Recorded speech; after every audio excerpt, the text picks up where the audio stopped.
वक्रतुण्डं महाकाय सूर्यकोटिसम्प्रभ निर्विघ्नं कुरु मे देव सर्वकार्येषु सर्वदा सदा भवानी दाहिने गौरी पुत्र गणेश पांच देव रक्षा करे ब्रह्मा विष्णु महेश राम रामेति रामेति रमे रामे मनोरमे सहस्रनाम तत्तुल्यं राम नाम वरान्य। देखिए कल एकादशी है और कल सफला एकादशी है। ऐसा तैसा एकादशी सफला का मतलब सफल, सारे काम सफल होना।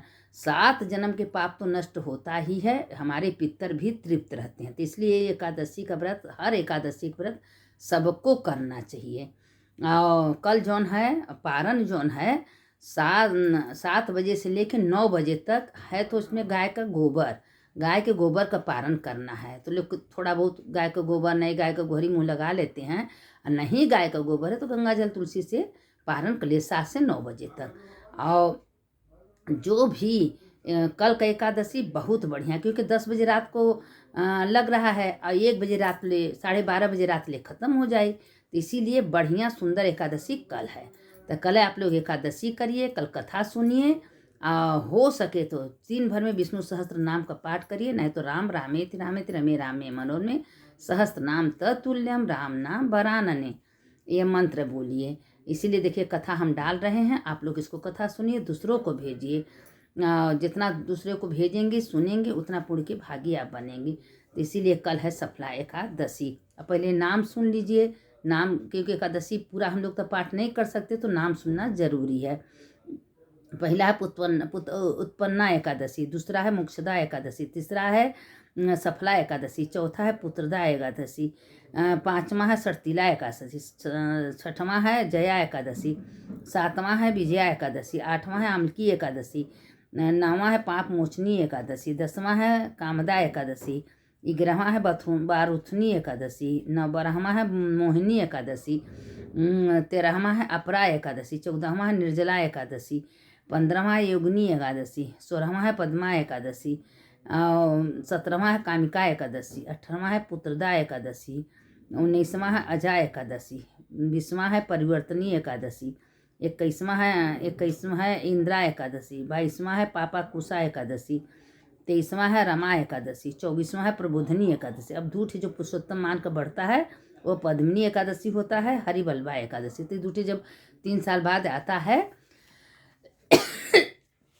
तब होता है। अब एकादशी कल सफला एकादशी है। सफला एकादशी का कथा आप लोग सुन लीजिए, और जितना कथा सुनेंगे दूसरों को भेजेंगे उतना पुण्य की भागी आप बनेंगे। तब देखिए पौष मास की इस एकादशी को भगवान विष्णु के अच्युत रूप नारायण की पूजा की जाती है। पूजा में आप भगवान विष्णु की प्रतिमा का प्रयोग करें अथवा श्री कृष्ण के विग्रह का, इससे कोई अंतर नहीं पड़ेगा, क्योंकि दोनों ही एकादशी रूप और साक्षात परम ब्रह्मा है। इस व्रत को करने से समस्त कार्यों में निसंदेह सफलता मिलती है, और इसलिए इसका नाम सफला एकादशी है। मोक्षदा एकादशी का वृत्तांत समाप्त होते ही धर्मराज युधिष्ठिर ने भगवान श्री कृष्ण से विनती की कि हे भगवान विष्णु के साक्षात स्वरूपा पौष मास के कृष्ण पक्ष की एकादशी का क्या नाम है, उस दिन किस देवता की पूजा की जाती है तथा उसकी क्या विधि है। भगवान श्री कृष्ण ने कहा, हे धर्मराज, मैं तुम्हारे स्नेह के कारण तुम्हारे प्रश्नों का उत्तर दे रहा हूँ।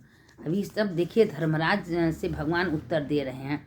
देता हूँ, एकादशी व्रत से अधिक तो मैं अधिक से अधिक दक्षिणा देने वाले यज्ञ से भी प्रसन्न नहीं हैं। अतः तुम इसे अत्यंत भक्ति और श्रद्धा से युक्त एकाग्र मन से सुनो। इस पौष कृष्णा एकादशी का नाम सफला है। इस एकादशी के देवता भी श्री नारायण हैं, अतः नारायण भगवान की पूजा करनी चाहिए। जिस प्रकार नागों में शेषनाग, पक्षियों में गरुड़ और सब ग्रहों में चंद्रमा, यज्ञों में अश्वमेध, देवताओं में भगवान विष्णु श्रेष्ठ हैं, इसी तरह सब व्रतों में एकादशी व्रत श्रेष्ठ है। जो मनुष्य सदैव एकादशी का व्रत करते हैं वे मुझे परम प्रिय रहते हैं। अब इस व्रत की विधि कहते हैं। मेरी पूजा के हेतु ऋतु के अनुकूल फल फूल, नारियल, नींबू, अनार, सुपारी आदि मेरे अर्पण करें धूप दीप नैवेद्य आदि से मेरी पुष्पोच्चार से पूजा करे और रात्रि को जागरण करे। इस दिन एकादशी के व्रत के समान यज्ञ, तीर्थ, दान तथा तप और कोई दूसरा व्रत नहीं है। 5000 वर्ष तप करने से जो फल मिलता है उससे भी अधिक फल सफला एकादशी का व्रत करने से मिलता है। अब तुम इस एकादशी की कथा ध्यान पूर्वक सुनो। चंपावती नामक नगरी में माहिष्मति नाम का एक प्रतापी राजा राज करता था। उसके 4 पुत्र थे। उन सब में लुम्पक नामक बड़ा राजपुत्र महाप्रतापी था। वह पापी सदा पर स्त्री वेश्यागमन और दूसरे बुरे कामों में अपने पिता का धन नष्ट किया करता था। वह देवताओं, ब्राह्मण और वैश्यों का निंदक था। जब राजा को अपने बड़े पुत्र के इन कुकर्मों का ज्ञान हुआ तो उसको अपने राज्य से निकाल दिया। तब वह विचारने लगा कि अब हम किधर जाऊं, क्या करूं। अंत में उसने चोरी का कर्म करने का निश्चय किया। वह दिन भर वन में रहता और रात्र को अपने पिता की नगरी में चोरी करता। वह प्रजा को तंग करने और मारने का कुकर्म भी करता। वह वन में पशुओं आदि को भी मार कर खा जाता था। राज कर्मचारी उसको इन कुकर्मों के कारण पकड़कर भी राजा के डर के मारे छोड़ देते थे। वन में एक अत्यंत प्राचीन पीपल का वृक्ष था। लोग उसकी भगवान के समान पूजा किया करते थे। उसी वृक्ष के नीचे वह महापापी लुम्पक रहता था। इस वन को लोग देवताओं का कीड़ा स्थल मानते थे। पौष के शुक्ल पक्ष की 10वीं के दिन वह वस्त्रहीन होने के कारण शीत के मारे समस्त रात सो न सका और मूर्छित हो गया। उसके हाथ पैर अकड़ गए और सूर्योदय होने पर भी उसकी मूर्छा नहीं गई। दूसरे दिन सफला एकादशी को दोपहर के समय सूर्य की गर्मी से उसकी मूर्छा दूर हुई तो वह होश में आकर गिरता पड़ता वन में भोजन की खोज में भटकने लगा। परंतु शारीरिक कमजोरी और कष्ट के कारण वह जीवों को मारने में असमर्थ रहा। अंत में वह वृक्षों से गिरे हुए फलों को बीनकर पीपल के वृक्ष के नीचे आया। उस समय तक सूर्य भगवान अस्त हो गए थे। उसने फलों को पीपल के नीचे बीनकर रख दिया। वे वृक्ष के नीचे लाकर रख दिया और रो रो कर कहने लगा, भगवान, यह सब फल फूल आपके हैं, आप पर है, आप ही इससे तृप्त हो जाइए। उस रात्र भी उसको दुख के मारे नींद नहीं आई और वह रोकर भगवान को याद करता रहा। इस प्रकार उसने अनजाने में ही सफला एकादशी का उपवास और रात्रि में ईश्वर भक्ति हो गई। उस उपवास तथा जागरण से भगवान अत्यंत प्रसन्न हुए और उसके सब पाप नष्ट हो गए। दूसरे दिन प्रातः समय अनेकों सुंदर वस्तुओं से सजा एवं अति सुंदर घोड़ा उसके सामने आकर खड़ा हो गया। उसी समय आकाशवाणी हुई कि हे राजपुत्र, भगवान नारायण की कृपा से तेरे समस्त पाप नष्ट हो गए हैं। अब तुम अपने पिता के साथ जाकर राज प्राप्त कर। लुम्पक ने जब ऐसा आकाशवाणी सुना तो वह अत्यंत प्रसन्न हुआ। भगवान आपकी जय हो कहते हुए उसने घोड़े की पीठ पर रखा खाना खाया और वस्त्र एवं आभूषण पहन लिया। घोड़े पर चढ़कर वह अपने पिता के पास गया और संपूर्ण कथा कह सुनाई। कुछ समय बाद राजा माहिष्मान ने लुम्पक को अपना राज्यभार सौंप दिया और स्वयं तपस्या करने वन में चला गया। अब लुम्पक शास्त्र अनुसार राज्य करने लगा। उसके स्त्री पुत्र आदि भी नारायण के परम भक्त बन गया। वृद्धावस्था आने पर वह अपने पुत्र को गद्दी देकर भगवान का भजन करने के लिए वन में चला गया और अंत में विष्णु लोक को प्राप्त हुआ। जो मनुष्य भक्ति पूर्वक इस सफला एकादशी का व्रत करते हैं उनको सभी कार्यों में सफलता मिलती है और अंत में मुक्ति मिलती है। जो मनुष्य इस एकादशी का व्रत नहीं करते वे पूंछ और सींगों से रहित पशु के समान हैं। इस सफला एकादशी के व्रत का प्रभाव तो अनंतर में ही इसके महाशय के पढ़ने अथवा सुनने से भी अश्वमेध यज्ञ का फल प्राप्त होता है। इसलिए सफला एकादशी का व्रत सबको करना चाहिए। अब देखिए कि वो अनजाने में उसको खाना पीना नहीं मिला, अनजाने में सफला एकादशी का व्रत किया और करने के बाद जो फल फूल जंगल से बीन के लिया पीपल के पेड़ में रख दिया और भगवान से कहा, हे प्रभु आप इसको स्वीकार कर। देखिए उसका समस्त पाप, इतना जिंदगी भर पाप किया, कोई कर्म नहीं, लेकिन एक एकादशी करने से उसका समस्त पाप नष्ट हो गया।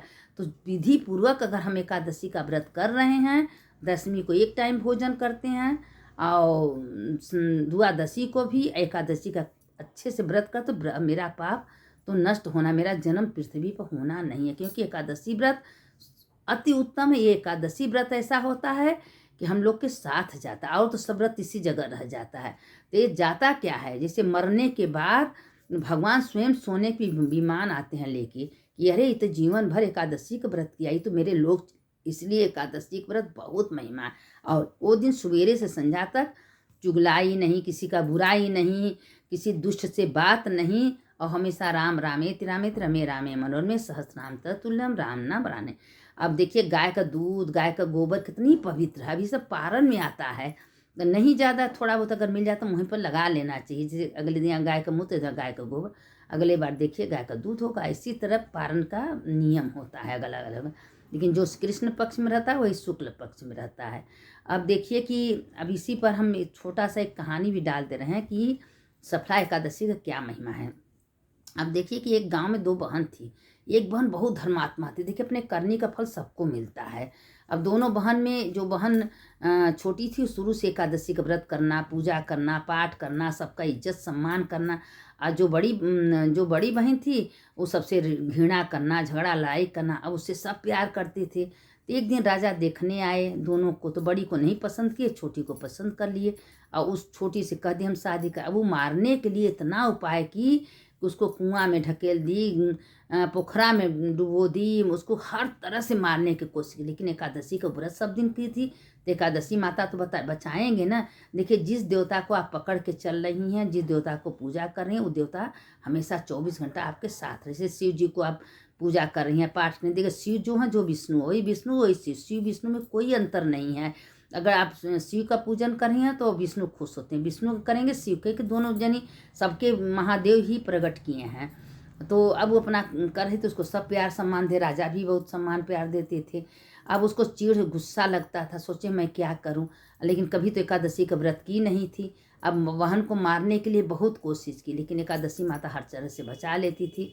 अंतिम में क्या हुआ कि उसको इतना ज़्यादा बुरा दशा उसका हो गया कि उसको नरक मिला और उसको है सब राज पाठ सुख सुविधा मिला। तो यही से हम कहते हैं ना कि देखिए एकादशी का जो व्रत है वो सबके लिए है, बहुत उत्तम। हम तो हमारे लिए तो जो होता है हमारे पितर हम लोग के व्रत से इतना भर भर के आशीर्वाद देते हैं कि जाओ बेटा तुम एकादशी का व्रत किया। उनके व्रत से उनके पितर स्वर्ग लोक में, विष्णु लोक में वास करते हैं। अगर वो अपने करने से, अपने कोई गलती के कारण से नरक में है तो स्वर्ग में चले जाते हैं, इसमें कोई संशय नहीं है।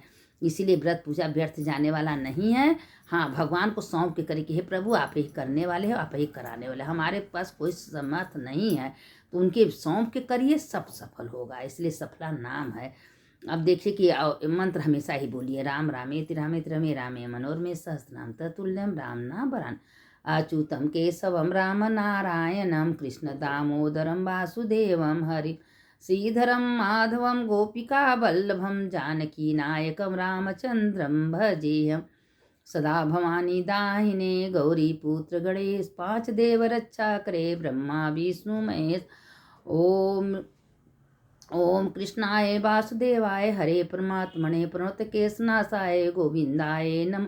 यह है देखिए गीता के श्लोक है। ये मंत्र बोलने से गीता के पाठ का फल मिलता है। तो इसीलिए कुल मंत्र रहती तो छोटा छोटा, लेकिन इसको फल बहुत मिलता है। अब देखिए कि इसके आगे की कथा कल डालेंगे, इसको आप लोग सुनिए, दूसरों को भेजिए। सुनने वाले की जय, सुनाने वाले की जय।